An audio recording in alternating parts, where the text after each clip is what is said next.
Atitude. Oferecimento Centro Integrado de Ensino. Iguaçu Máquinas. Unopar. Na hora de decidir por uma faculdade, o que é mais importante para você? Qualidade, localização, horários diferenciados, preço, tudo isso é importante. Tudo isso é possível. A Unopar oferece mais de 20 cursos à distância reconhecidos pelo MEC. Aqui na Unopar você tem toda a infraestrutura e suporte do Centro Integrado de Ensino, eleita por vários anos a melhor escola de Rondonópolis. Mude o seu futuro, realize o seu sonho e torne-se um profissional qualificado aqui na Unopar. Mais próxima para você ir mais longe. Todos os dias podem ser dias comuns.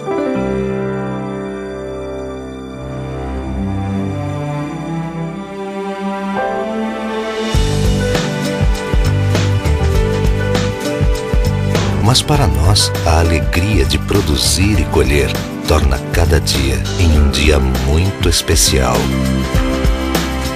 Iguaçu Máquinas, a sua casa de bons negócios. Minha vida inteira eu estudei no CI, desde quando o CI era do lado ali da ponte, que era uma casinha super pequena. Depois ela montou uma estrutura linda que é hoje. Onde eu fui muito feliz, estudei minha vida inteira, fiz grandes amigos e grandes parceiros. Foi a base para a gente colher os frutos que hoje a gente colhe no nosso trabalho. Realmente, o CI tem levado a educação a sério. Olá, tudo bem? O Atitude mostra para você uma Rondonópolis na visão de estudantes que passaram mais de 6 meses pesquisando vários temas relacionados à cidade. É agora no Atitude que está no ar.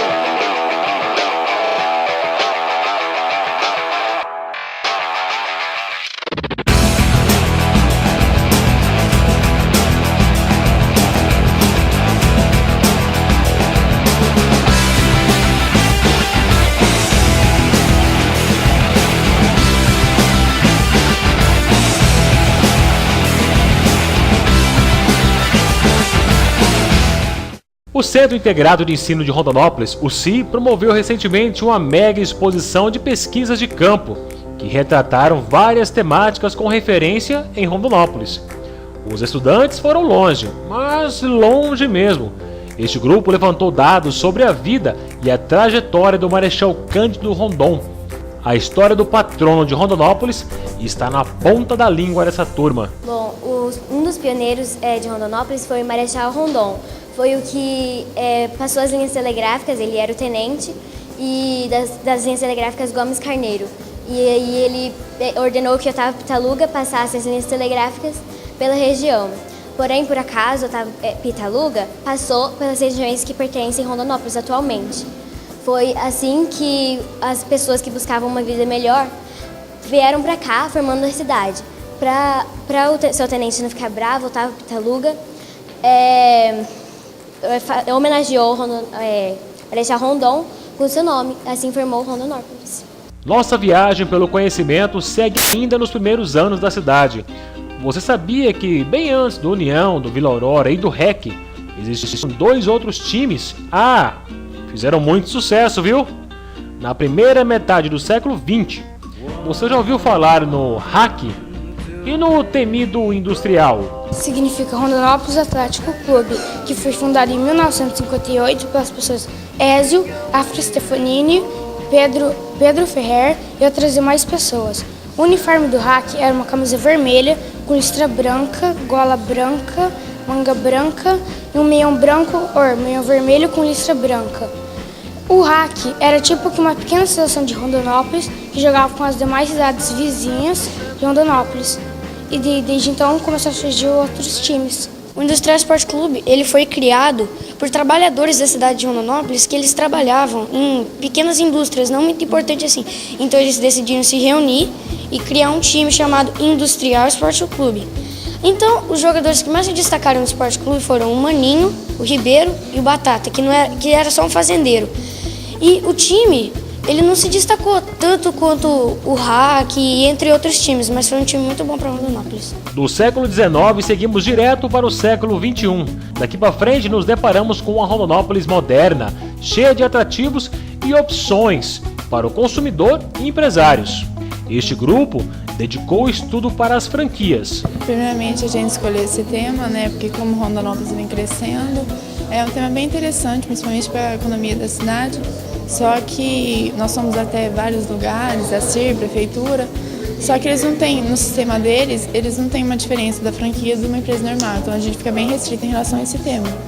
Mas nós somos até a prefeitura, nós conseguimos falar com o gerente do Departamento Administrativo, Fiscal e Tributário da Prefeitura de Rondonópolis e ele conseguiu dar uma entrevista boa pra gente, que explicou o passo a passo para abrir uma franquia, que por lei assim não tem diferença, o que muda é que você vai ter sempre um contato com o dono da marca.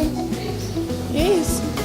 Na parte econômica, assim, vocês conseguiram levantar alguma coisa, a importância de uma franquia para a cidade, a questão de facilidade ou não para abrir uma franquia aqui, vocês conseguiram movimentar alguma coisa a respeito disso? Porque, querendo ou não, a franquia, ela é um nome conhecido, então quando alguém decide abrir uma franquia, primeiramente ela não precisa investir em marketing, porque a marca já está pronta e você só vai administrar.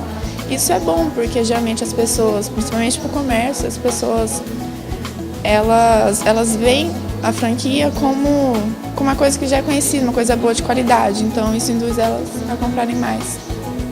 E aqui em Rondonópolis está ocorrendo nos últimos anos nessa expansão de franquias? Sim, assim como a expansão de empresas, a gente não tem o nome das empresas, mas a gente foi na prefeitura e falaram que tem bastante franquias que querem vir para cá, só que elas têm que cumprir um número de população, né? E não depende só do número, depende também do público-alvo que elas pretendem atingir na cidade. Os dedicados alunos também não esqueceram da construção civil, importante setor da região, segmento que emprega em grande quantidade e está em forte alta. O raio-x da construção civil apontou algumas preocupações com o setor. Que está faltando muita mão de obra qualificada, que às vezes as pessoas não sabem que existe os cursos que o governo oferece e às vezes as empresas também não divulgam. E a gente perguntou para o empresário da construtora Farias, ele fala que isso é um problema muito grande, porque você precisa dos trabalhadores qualificados. Também outro problema é a falta de materiais para construção. A gente viu que não está suprindo a demanda, porque as pessoas estão pedindo materiais de boa qualidade. De acordo com o engenheiro, isso faz toda a diferença. Ou seja, às vezes tem-se o dinheiro para construir, tem-se local para construir, mas falta mão de obra, falta material. Isso, falta. E está vindo gente até de fora para a cidade para ver se supre essa necessidade. Preocupação também com o meio ambiente. Este grupo levantou informações sobre o lixão da Mata Grande, um dos maiores problemas a serem resolvidos na Rondonópolis moderna. Bom, nosso trabalho teve o objetivo de mostrar como está sendo a administração do lixão da nossa cidade e por que ele não se adequou às novas regras, à nova legislação, que recentemente, agora semana passada, foi alterada novamente, foi prorrogada, mas a cidade tem que começar a pensar nesse processo de adequação, porque um aterro sanitário para Rondonópolis é mais do que necessário. O que vocês identificaram? Assim, a situação é muito complexa ainda? É muito complexo, porque além dos problemas sociais e ambientais, tem a questão da proximidade com a Mata Grande e também com a proximidade de uma das nascentes do Rio Ararial. Ou seja, um dos rios da nossa cidade está sendo constantemente afetado pelo chorume que sai do lixão.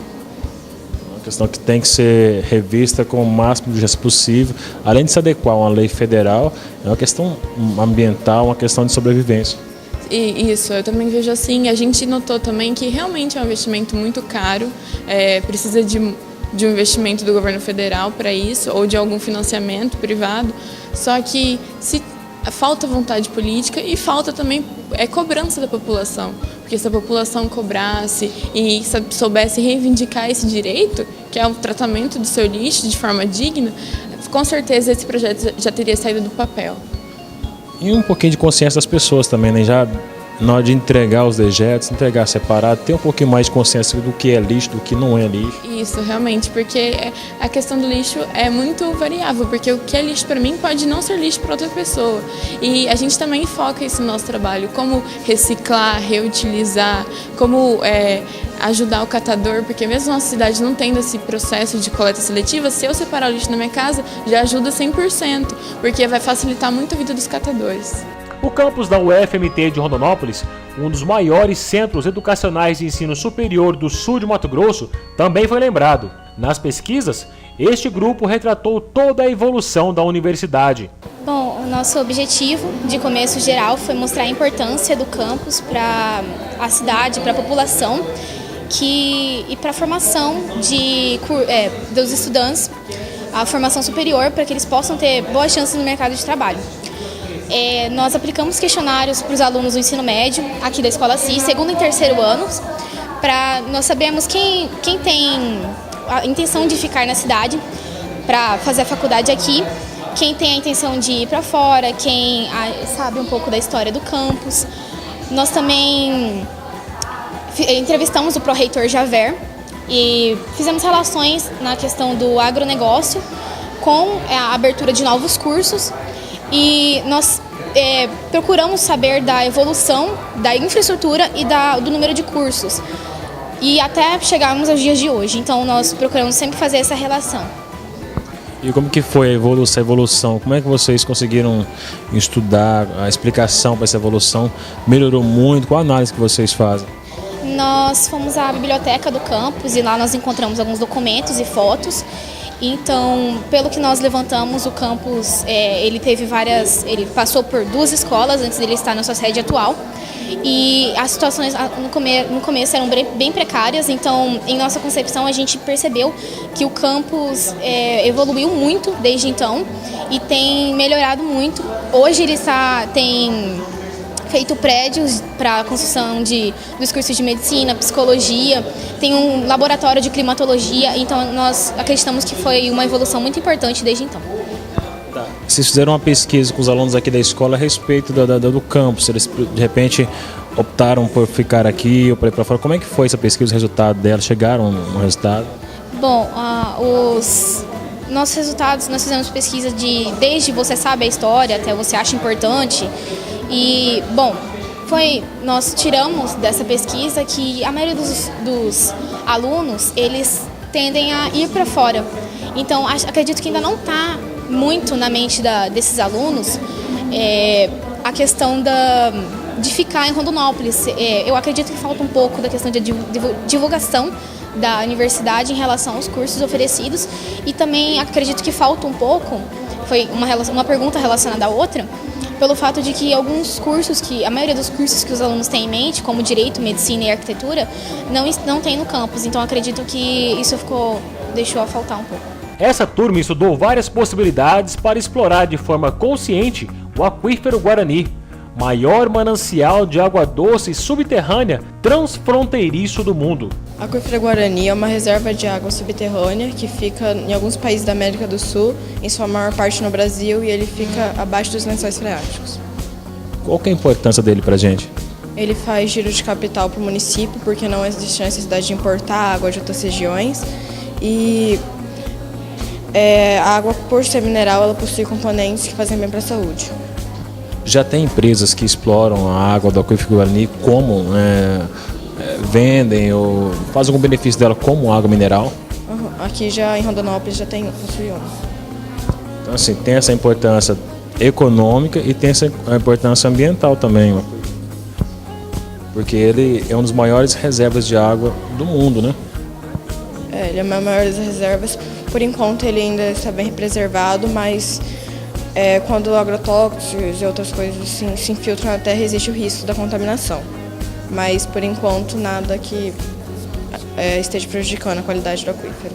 A arte também foi lembrada por este grupo, que contou a história da arte contemporânea, uma das riquezas culturais da cidade. Nós resolvemos fazer esse trabalho porque percebemos que a maioria da população desconhece o que nossa sociedade oferece e por isso acaba desvalorizando sua própria cultura. E com esse trabalho tínhamos o objetivo de divulgar os artistas de Rondonópolis, mas por falta de acesso podemos divulgar apenas a artista contemporânea Marlene Trova. E nisso a gente trouxe obras dela, como você pode perceber, e fizemos aqui na escola, aplicamos o questionário para a gente ver se a população tem conhecimento mesmo da sua cultura.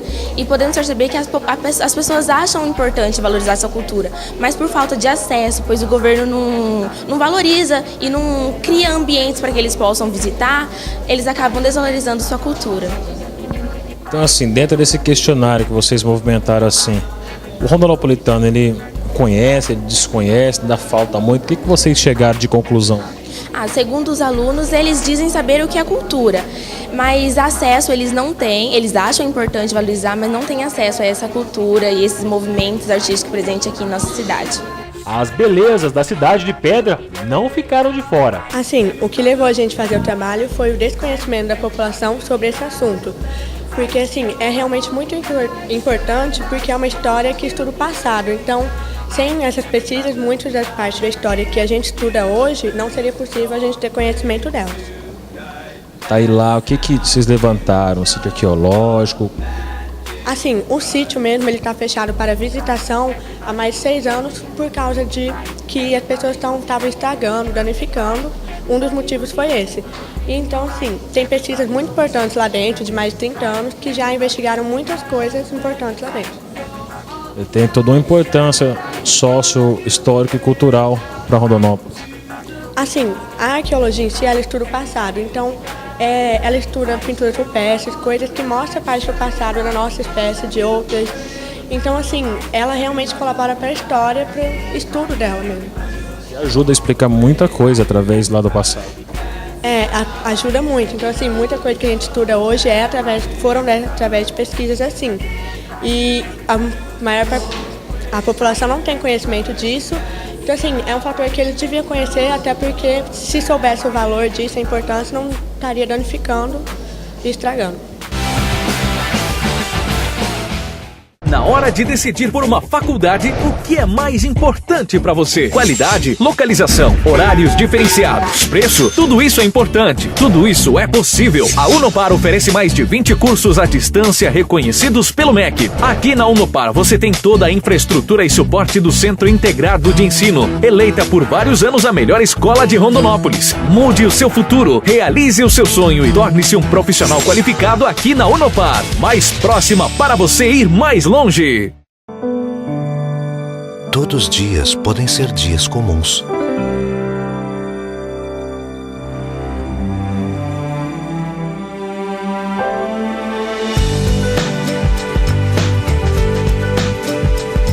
Mas para nós, a alegria de produzir e colher torna cada dia em um dia muito especial. Iguaçu Máquinas, a sua casa de bons negócios. Minha vida inteira eu estudei no CI, desde quando o CI era do lado ali da ponte, que era uma casinha super pequena. Depois ela montou uma estrutura linda que é hoje.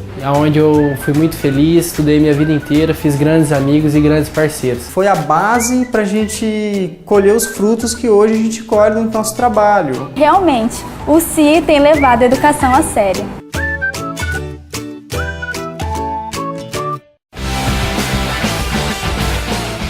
O recém-inaugurado e esperado Hospital do Câncer de Rondonópolis, referência no sul do estado, também contou com um espaço exclusivo.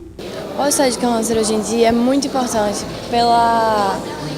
por causa do câncer, né? Porque o câncer é uma doença que se alastra pelo Brasil, pelo mundo, assim. O câncer é uma doença que a gente vê que vira e mexe tem uma pessoa morrendo de câncer. E assim, é muito importante um hospital aqui em Rondonópolis, por quê? Porque Rondonópolis é a terceira maior cidade de Mato Grosso. E vem muita gente de fora. E como o câncer é uma doença que é bem assim, né? Aí a gente fez o tema do Hospital de Câncer porque é importante que as pessoas saibam que aqui em Rondonópolis tem um hospital próprio para o câncer. Assim, ainda é dependente da Santa Casa, mas não deixa de ser importante. Então, assim, como tem muita gente chegando lá de fora, também tem muita gente aqui, o hospital é importante para as pessoas, entendeu? Ajuda, facilita e diminui o sofrimento. Às vezes a pessoa tem que ir para uma região mais longe, tem uma região mais próxima daqui. É verdade, tem muita gente assim, de baixa renda que às vezes até nem consegue, nem pode ir para as outras cidades. Então, assim, o principal motivo pelo médico ter criado isso, ele era médico da Santa Casa e via essa realidade. Então o sonho dele era montar um hospital de câncer, então foi o que ele fez, o sonho dele era isso. Dentro do que vocês levantaram, vocês estão vendo assim, a participação da comunidade nesse hospital? Como que está essa situação? Então, o hospital principalmente foi montado por doações da sociedade. Então, assim, teve o Big Mac um dia desses, e em todo canto tem aquele cofrinho lá para doar para o hospital. Então, assim, o hospital foi montado principalmente, a base do hospital foi sobre as doações da sociedade, foi principalmente as pessoas que doaram. Uma entidade montada aí com a ação da sociedade e que vem apresentando bons resultados. Ótimos resultados. Nós fomos lá no hospital, visitamos, entramos lá, fomos visitar a sala de cirurgia, entramos em todos os cantos. O médico deixou a gente entrar, levou a gente lá. Então, assim, a higiene é ótima, foi tudo lindo. Outro tema levantado pelos estudantes foi a importância das feiras livres na cidade. Todo dia tem uma espalhada em algum ponto. De início, nós imaginávamos que não iríamos achar tanta informação, como no final, na finalização do trabalho, é muita informação, muita história, muitos dados que poucos moradores, poucos rondonopolitanos sabem. Nós começamos fazendo pesquisas de campo, indo falar com os feirantes, com os frequentadores das feiras, com a organização do governo, alguns dos presidentes, do pessoal que comanda tudo por lá. Nós descobrimos que alguns dos feirantes dependem daquele trabalho, outros têm uma renda a mais com o processo das vendas, que alguns não moram aqui, que não é fácil ser um feirante. Foi essa intenção, essa mensagem que a gente sempre quis passar para as pessoas que estão acompanhando as apresentações, e para fazer também o pedido da valorização do trabalho deles. A reclamação mais presente, mais alarmante deles é a questão da higienização. Eles conseguiram melhorar muito de 10 anos para cá, com a questão da reforma das feiras. A feira da Vila Aurora, por exemplo, foi que conseguiu fazer uma reforma impressionante, melhorou muito para eles e sempre pode melhorar cada vez mais. E eles só conseguiram isso com o auxílio dos frequentadores. E as feiras livres, elas acabaram virando ferramenta fundamental para o pessoal que trabalha com agricultura familiar, né? Que parte do que eles produzem, quase tudo que eles produzem, cai direto para as feiras. Sim, foi realmente isso que a gente não esperava encontrar, mas a maior parte dos casos são esses. Pessoas que não moram aqui, que tem que pegar de madrugada, às vezes, o carro, os seus produtos, seus vegetais, e seja lá o que for, que eles plantam, produzem, seja artesanato também, para poder vir fazer a venda.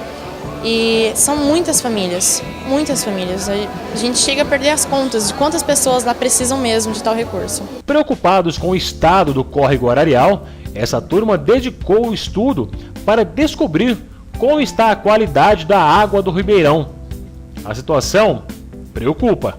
Nosso estudo foi bastante visual e analítico, então nós analisamos tanto como é que está hoje a aparência, como também análises no laboratório, através do microscópio, através da análise microbiológica, colocamos na estufa.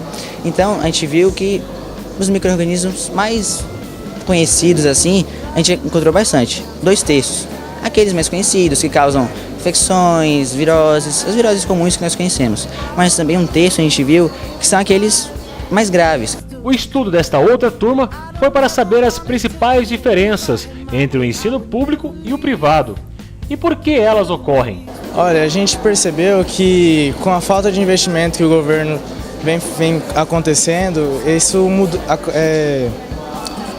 levou a prejudicar muito a educação na escola pública, que hoje a gente pode perceber até na pontuação do Enem, que ela é muito diferente das escolas privadas, que vem acontecendo investimento certo, que deveria também estar acontecendo nas escolas públicas.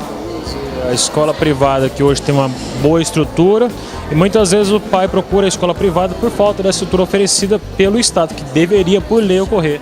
Exatamente, hoje em dia a procura das escolas privadas ela é muito maior do que as escolas públicas. Por exemplo, em outros países, como é mais desenvolvido, as escolas privadas elas acontecem fechando por conta do índice das escolas públicas ser bem maiores e bem melhores do que das escolas privadas. E isso é o que devia estar acontecendo no Brasil também, só que não acontece por falta de investimento. Essas meninas queriam saber como era a vida no ambiente carcerário. Para chegar à conclusão, foram a campo, entraram na cadeia feminina e na Mata Grande. Bom, foi uma experiência muito boa, nós conseguimos o nosso objetivo, que era ver a realidade em que Rondonópolis está vivendo. O crescimento, infelizmente, não está sendo próspero, pois a nossa segurança ela é muito inadequada para a mesma. Bom, nós percebemos que a criminalidade ela é, infelizmente, resultado do crescimento da cidade.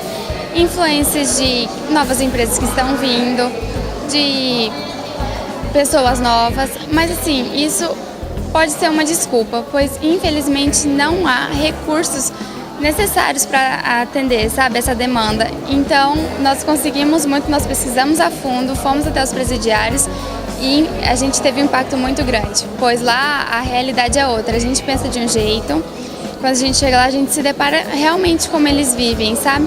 Eles possuem alguns trabalhos para que quando eles saírem de lá, eles possam se tornar pessoas melhores, mas sabemos que quando eles se deparam com o mundo aqui de fora, eles têm um impacto muito grande, porque eles não têm família, sabe? Eles não têm ninguém que apoie eles, então, infelizmente, a prisão acaba sendo um lugar melhor para a moradia deles, porque lá eles têm alimento, eles têm comida e eles relataram isso para nós. E a questão também do preconceito, quando os caras saírem da cadeia, conseguiram tentar a reinserção na sociedade também? É muito grande. Eles mesmos disseram pra gente, bem assim, o pessoal lá de fora acha que nós não somos igual a eles, sabe? Eles falaram, somos pessoas normais, nós cometemos erros, mas nós estamos aqui para aprender, nós queremos mudar.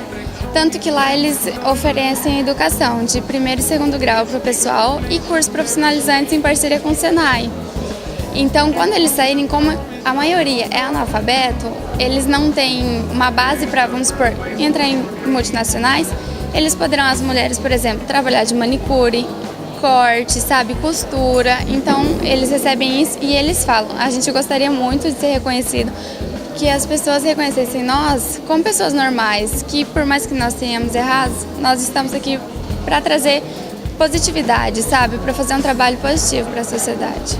Esses aí foram a campo também, só que para mostrar um pouco mais da Santa Casa de Rondonópolis, referência em saúde para dezenas de municípios. A Santa Casa ela é bem avançada no Hospital do Câncer, é um hospital muito bom que ajuda muitas pessoas aqui na cidade, sabe, é reconhecido estadualmente e também a qualidade de atendimento dos médicos e tudo mais. A maternidade também, né, que é referência. Sim, a maternidade tem a UTI neonatal, sabe, que salva muitas vidas todo dia. Tá, e o hospital ele é filantrópico, né? Ele depende de repasses, né? Vocês identificaram isso, que isso pode ser uma das dificuldades? Então, a Santa Casa é uma instituição sem fins lucrativos, né? Ela tem 4 fontes de rendas para se manter. O governo repassa para o município repassa para a Santa Casa, é uma delas. Só que a maioria da renda não vem dessa. Vem das empresas terceirizadas lá, dos convênios e de doações da comunidade, que faz uma parcela muito importante da renda mensal da Santa Casa. Eles pesquisaram, estudaram, apresentaram um panorama em praticamente tudo que a cidade oferece e cumpriram a missão e os objetivos da Feira de Ciências da escola. Bom, a gente escolheu o tema Rondonópolis Novos Rumos pelo potencial da nossa cidade. Os nossos alunos, eles não tinham essa visão, achavam que a cidade não tinha todo esse potencial. E depois das entrevistas, das pesquisas, eles perceberam o grande potencial da nossa cidade. E num primeiro momento, era só esse o nosso objetivo, mostrar o quanto a nossa cidade é rica. No entanto, os alunos nos surpreenderam, eles mostraram quanto eles podem futuramente, desde já da adolescência, da juventude, contribuir positivamente para o crescimento da nossa sociedade, fazer a diferença, né? Ter uma atitude diferente, porque eles começaram trabalhando com a história de Rondonópolis e foram buscar os problemas e possíveis soluções para esses problemas. Então, o crescimento é imenso, tanto para os alunos que fizeram as pesquisas, quanto as pessoas que estão visitando a nossa feira, porque a gente abordou vários problemas da cidade, teve intervenções, né? Houve campanhas aqui dentro para arrecadação, por exemplo, para a APOR, né? Para o Hospital de Câncer de Rondonópolis, houve contatos de alunos com uma realidade diferente da deles, como por exemplo o transporte coletivo, foram visitar escolas públicas que não faz parte da realidade deles. Então, com esse embasamento todo, eles com certeza vão fazer a diferença na nossa sociedade. What is this I'm feeling? If you wanna leave, I'm with it.